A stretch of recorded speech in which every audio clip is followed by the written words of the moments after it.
Bienvenidos, gusto saludarlos a una nueva versión de nuestro programa Capital Humano, encuentros con líderes y expertos. Según el informe sobre el futuro del empleo 2025 del Foro Económico Mundial, se estima que en esta década se crearán alrededor de 170 millones de nuevos empleos. 92 millones de puestos de trabajo se verán desplazados, dejarán de existir, lo que implica un crecimiento neto del empleo de 78 millones de puestos. Lo que para las alarmas respecto de que la transformación digital, como otras revoluciones previas, básicamente destruían empleos. Existe abundante evidencia que prueba que en realidad después de cada una de las revoluciones industriales siempre ha habido un aumento neto de empleo.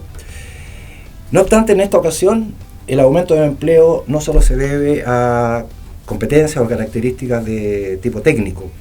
Han emergido otros ángulos y otras facetas respecto de cuáles son las características que debemos usar o aplicar para insertarnos exitosamente en el mercado del trabajo. Hay aspectos que señala el reporte como el pensamiento creativo, la resiliencia, la flexibilidad, el pensamiento ágil, y también habla, y aquí hay una apuesta importante, de los 15 empleos que tenderán a desaparecer completamente y que 15 empleos también emergerán para avanzar en este nuevo desarrollo. En esta ocasión tenemos el gusto de que nos acompañe el profesor David Naranjo, quien es psicólogo, magíster en gestión de personas de la Universidad de Chile y doctor en educación y sociedad por la Universidad Andrés Bello. Además es investigador del Laboratorio de Innovación, Tecnología y Aprendizaje INTEA y tiene una extensa experiencia docente en el área de recursos humanos en aspectos como desarrollo organizacional, capacitación, comunicación, bienestar, selección y evaluación de desempeño. Y con foco principalmente en carreras de negocio, ingeniería comercial en particular. Actualmente es uno de nuestros distinguidos profesores de posgrado de la Escuela de Negocios de la Universidad Mayor. En el último tiempo, y a propósito de su doctorado, ha derivado en una línea de investigación que se refiere a los discursos sobre el futuro del trabajo y las habilidades para la empleabilidad. David, un gusto tenerte con nosotros. Un gusto, Julio. Bienvenido. Considerando un tema de alta relevancia y un tema que hoy día es de tanta importancia no solo para las empresas, para el mundo académico, sino que también para el desarrollo de la sociedad. Y en ese sentido, quisiera partir con algo primero global respecto de tu línea de investigación, respecto de una pequeña taxonomía breve de cuáles son los principales discursos o los más comunes sobre el futuro del trabajo que se está manejando en la actualidad. Perfecto. Como a partir de nuestros estudios, de nuestras investigaciones y a partir también de encuestas de grandes consultoras como Gartner, por ejemplo, lo que uno ha podido darse cuenta es que surgen varias conceptualizaciones y varios discursos cuando uno le pregunta a la gente qué va a pasar con el trabajo normalmente de aquí al 2030. Eso es como lo que se tenía pensado básicamente, pero esto se ha reducido los tiempos y las cosas han cambiado más aceleradamente. Aparecen muchas variantes de discurso, sin embargo aparecen tres que son fundamentales, ¿ya? El primero es que la gente plantea que va a existir una pérdida de empleo, o sea, existe una inseguridad con respecto a que las nuevas tecnologías, incluidas las inteligencias artificiales, nos van a dejar sin trabajo, básicamente. Ese sería como un discurso inicial. Otro de los discursos es que las nuevas tecnologías hacen que tengamos una velocidad abrumante del cambio, ¿ya? Ese sería como el segundo.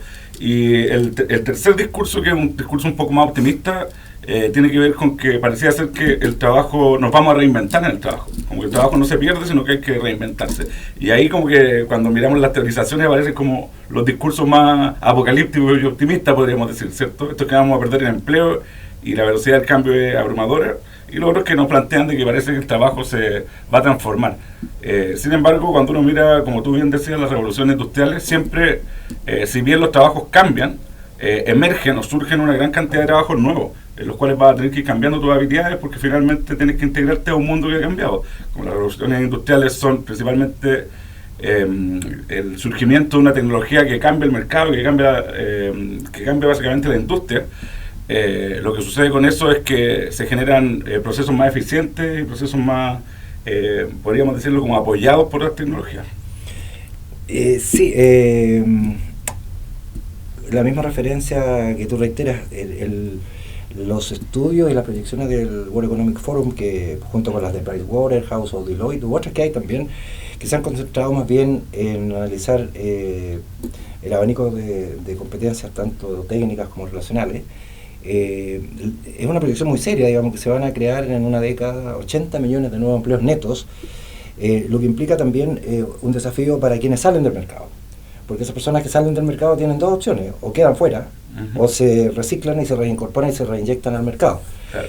Y eso genera también una presión sobre los países en términos de que las personas que no se reincorporan al mercado, el Estado tiene que concurrir. Claro. Y tendrá que concurrir, y eso presionará el sistema de pensiones, presionará lo que estamos discutiendo en Chile hoy día, por ejemplo, las construcciones de bienes raíces para la tercera edad cuando las pensiones son bajas. Entonces el Estado tendrá que replantearse cómo enfrentar eso. Los países más desarrollados, especialmente en Europa Central, han abordado ese tema con mayor o menor éxito, pero sí, claramente mejor que nosotros, digamos. Y en ese sentido, en esta dinámica y en esta velocidad de cambio que tú señalas, ¿cómo las personas deberían reaccionar? ¿Qué hacer? ¿Cómo hacer para incorporarse a esto, ¿no? a esta velocidad tan creciente? Y sobre todo, que emergen nuevos empleos con nuevas competencias que hay que aprender, que hay que adquirir. ¿Cuál es el rol de la educación, ¿no? en ese sentido?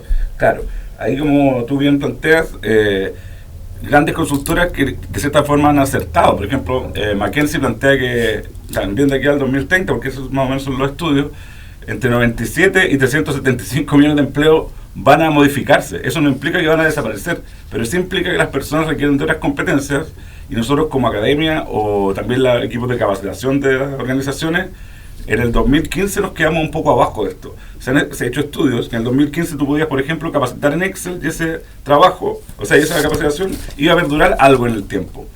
Sin embargo, ahora los modelos, por ejemplo, en los últimos 145 días, o 527, no recuerdo, si tú miras solo los modelos de inteligencia artificial más comunes, se habían generado, ponte tú, 30. Entonces, si tú capacitas a la gente en un modelo particular, va a tener que cambiar y va a tener que tener una mirada más reflexiva para poder entrenar a las personas.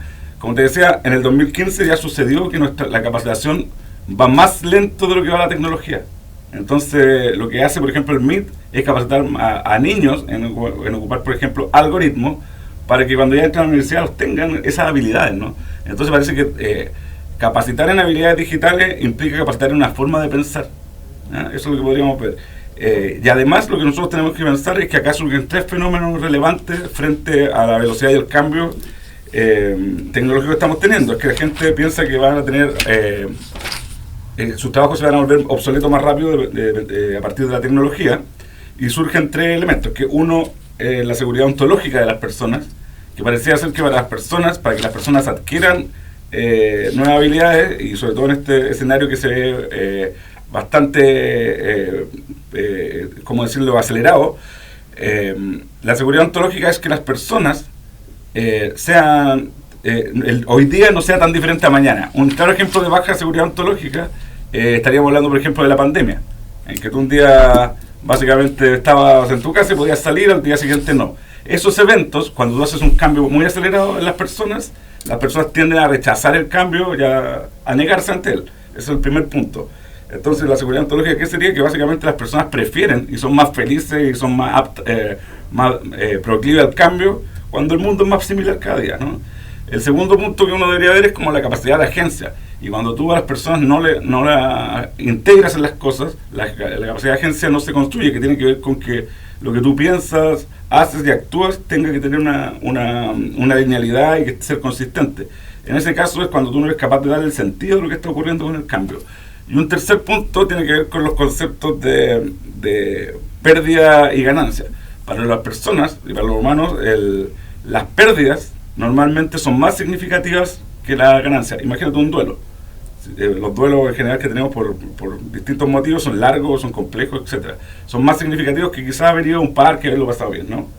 Ya, en este caso lo que pasa es que si tú planteas el tema de los nuevos trabajos y de esta implementación de nuevas tecnologías aceleradas como algo que ellos piensan que van a perder trabajo, etcétera, las personas tienden a bajarse de esto, tienden a no aceptar el cambio. Eso te diría que son como los grandes puntos que debemos afrontar, más allá de todos los procesos más sociales que tú planteas, que son también relevantes en esta instancia, ¿no? Sí, bueno, ahí hay, creo yo, una alarma muy importante, tanto para las políticas, incluso las políticas públicas, como también para los sistemas educativos, como lo que tú señalas en Estados Unidos desde los primeros años de escolaridad. Y hay evidencia contundente de que en general el sistema de educación superior en los países, sobre todo de menor nivel de desarrollo, siempre van bastante más atrás que cómo evoluciona la tecnología a nivel empresarial.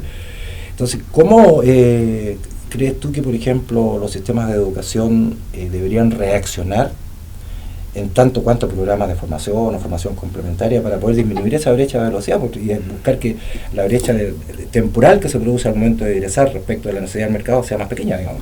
Claro. Mira, acá surgen varios conceptos. Como tú decías, como que cuando miramos la academia, vemos como un espacio que, por el tema del método científico, de nuestra forma de hacer las cosas, nos demoramos más en integrar los cambios, ¿cierto? Sin embargo, que para eso lo que uno debería observar es que tenemos que entender básicamente que las personas tienen que generar un nuevo estilo de pensamiento. Nosotros deberíamos integrarnos de cierta forma, los mismos profesores o la misma academia, a entender e incorporar en nuestros estudios, o sea, nuestra forma de generar aprendizaje, integrar las nuevas tecnologías y generar en los alumnos una forma diferente, pasar a como la cultura de lo reflexivo, que de repente la fuimos perdiendo por culturas más bien, por decirlo de cierta forma, operativas, ¿no? Que eran más estructuradas y más operativas, que se fue perdiendo dentro de la academia. Además de eso, nosotros podríamos decir que hay grandes cambios, por ejemplo, en los modelos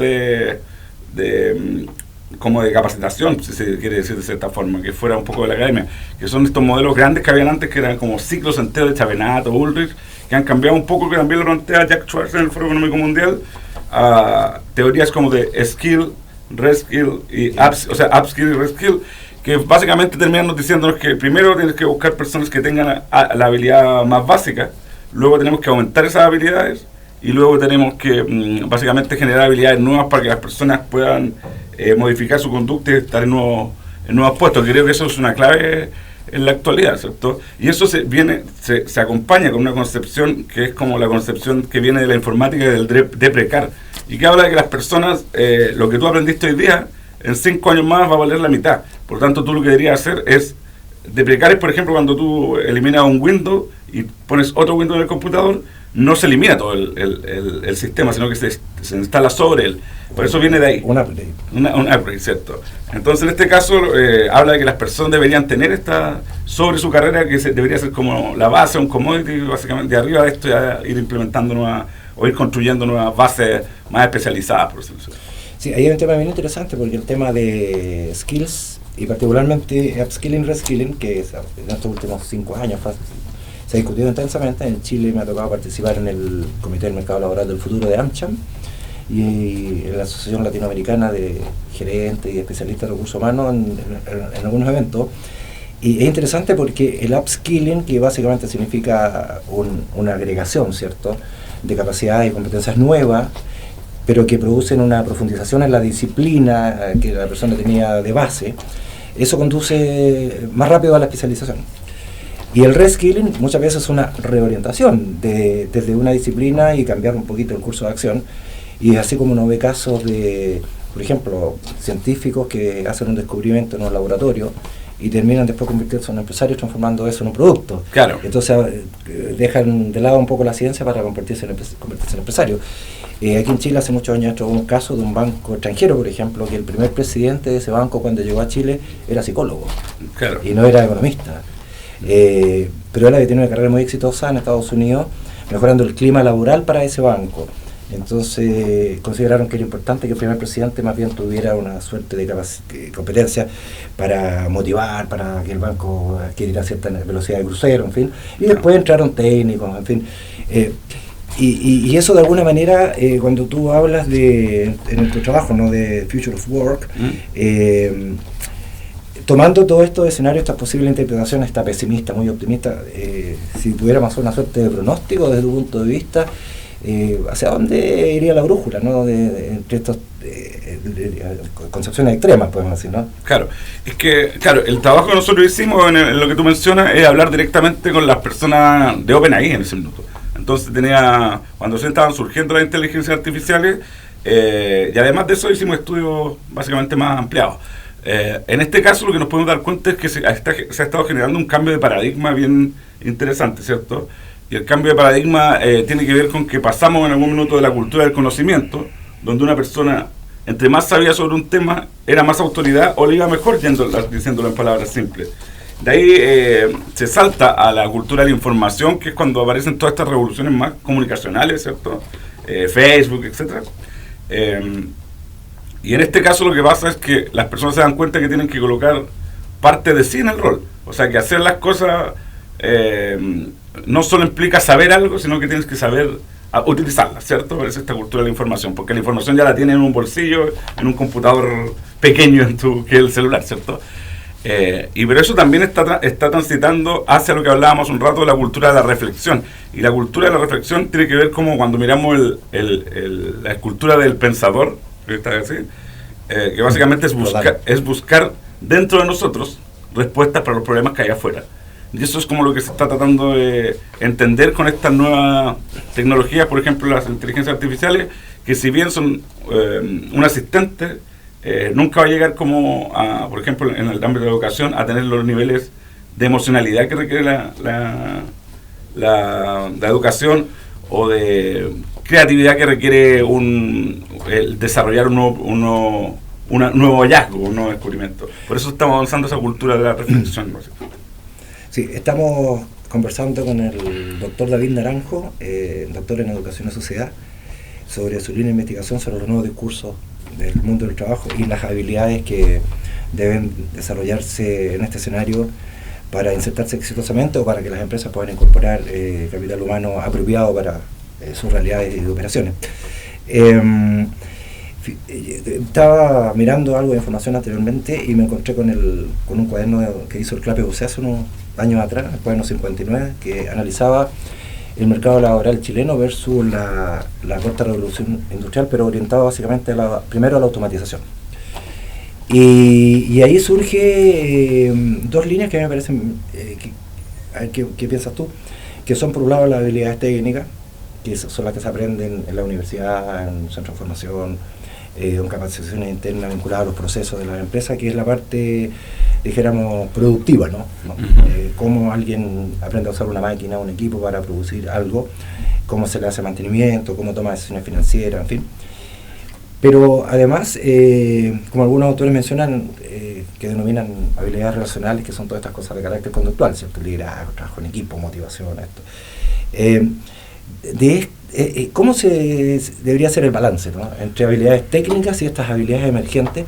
Porque en general uno estudia, por ejemplo, no sé, ingeniería electrónica y eres experto en diseñar circuitos, en diseñar soluciones materiales para resolver problemas de carácter técnico, pero tiene un acento menor en habilidades relacionales que las que tiene, por ejemplo, un colega tuyo como psicólogo, que a lo mejor no entiendo lo que es un watts, un ampere, ¿me entiendes? ¿Cómo podemos conciliar ambas cosas en las distintas realidades? Claro, lo que nos dice como la teoría, yéndonos allá, y la observación es que parecía ser que este fue como una alerta que se puso, que los trabajos más técnicos, incluso decían los trabajos que tú puedes colocar en una lista, iban a ser reemplazados por automatización o inteligencia artificial. Sin embargo, surgen estos trabajos y tienes que tomarlos de otra forma. Por ejemplo, Chile tiene una de las flotas más grandes del mundo de camiones no tripulados en el norte, y te conviertes en una persona que tiene una técnica de utilizar los camiones, pero ya no es necesario la técnica inicial, ¿cierto?, sino que es distinta.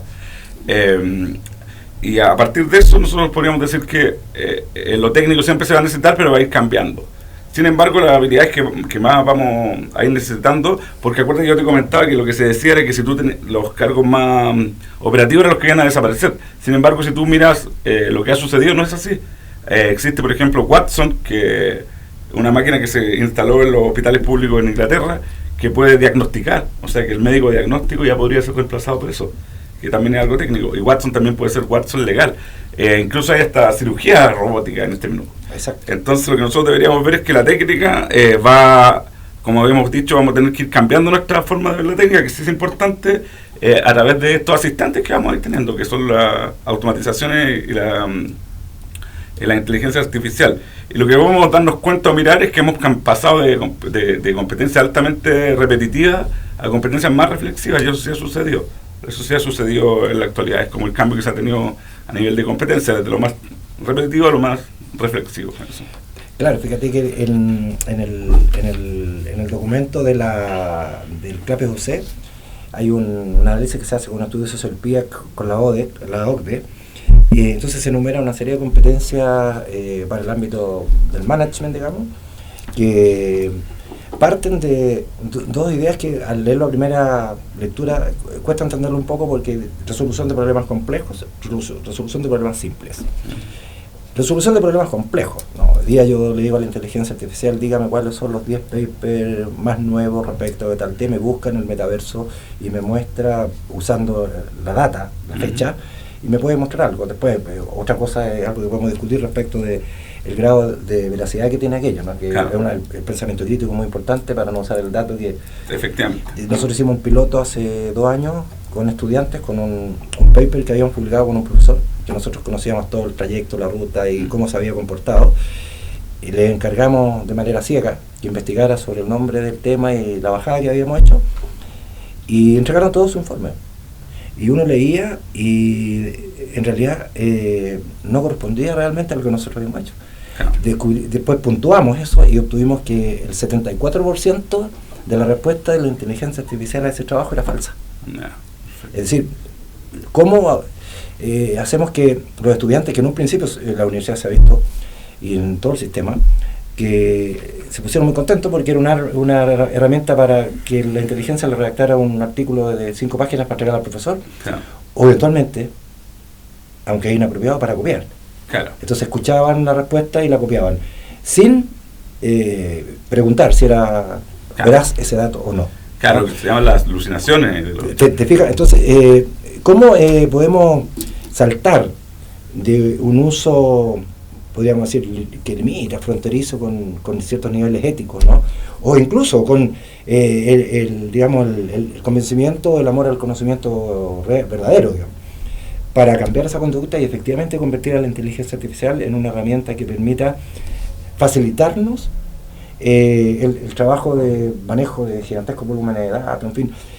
Y hay otro experimento que era con el tema de toda esta fábrica robotizada de automóvil. Entonces se hizo una encuesta donde se le preguntaba a las personas y todos maravillados con lo que era capaz de hacer el robot, y soldaba, ponía pernos, qué sé yo. Y luego analizando eso se descubrió que realmente la genialidad no está en el robot fierro que hace sino quién concibió ese robot, quién lo creó, quién diseñó los algoritmos para que se moviera de tal o cual manera. Claro. ¿Te fijas? Ahí está la genialidad, porque después otro se podría fabricar y clonar y hacer muchos robots. Claro. Entonces, ¿cómo hacer que la inteligencia artificial sea usada de manera que se puedan validar sus resultados? ¿Cómo cambiar algo en la forma de pensar, de actuar, de filtrar la información de manera que cambie esa conducta y efectivamente le saquemos un gran rendimiento? Porque tener acceso a esa infinitud de datos es maravilloso, ¿no? Claro.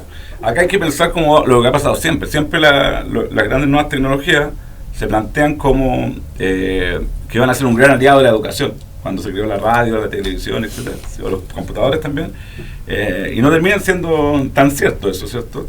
En el caso académico, lo que vemos es que se ha aumentado mucho como el uso de la inteligencia artificial, no hemos podido llegar a consensos con respecto a qué hacer. Yo he visto que se han tomado iniciativas como que los alumnos, si te dicen, por ejemplo, lo ocupé para que me volviera a redactar el asunto, que te traigan el texto que hicieron inicialmente. El original, claro. Claro, o que nos cuenten, nos comenten, nos escriban ahí el prompts que utilizaron. Básicamente en la actualidad la inteligencia artificial tiene muchos baches aún. Yo creo que en 2 años más ya no vamos o quizás mucho menos, el avance que va a tener, que exponencial en general, no nos va a permitir dando cuenta de quizás tal vez, y ahí donde vamos a tener que generar otra, tal vez volver al papel y lápiz de repente, o a las presentaciones. Efectivamente, el último estudio de Pricewaterhouse que se hizo sobre la relación entre inteligencia artificial y mercado del trabajo, hay una parte del informe en donde justamente toca eso, en cómo la inteligencia artificial, que tiene acceso a esta cantidad enorme e infinita de datos, cómo de alguna manera puede obnubilar nuestro razonamiento. Claro. Y hay indicios de que el funcionamiento neuronal en el cerebro se retrasa en tanto velocidad cuando las personas hacían de manera análoga las cosas, porque en el fondo es un camino corto. Tengo que hacer un trabajo, escribirlo, el método tradicional, ¿cierto? Reunimos información, hacemos resúmenes, elaboramos un texto, lo consensuamos y ahí está. Ahora nos saltamos todo eso y le decimos, hágame esto. Y como dicen los estudiantes, le pedimos. Y ahí sale el texto. Ni siquiera corrigen. Claro. Entonces, todo eso que se ahorran era lo que el cerebro hacía como un atleta cuando entrena, digamos, claro, que mejora la capacidad de razonamiento. Entonces, eso es un tema clave, ¿no? Para poder sacar el máximo rendimiento. Claro, no, lo que sí yo creo que vamos a tener que ir retomando son las grandes preguntas, ¿cierto? Como las grandes, porque esa inteligencia artificial no va a volver atrás, entonces creo que eso va a permanecer. Yo creo que las preguntas son lo que van a cambiar el qué vamos a conseguir con eso.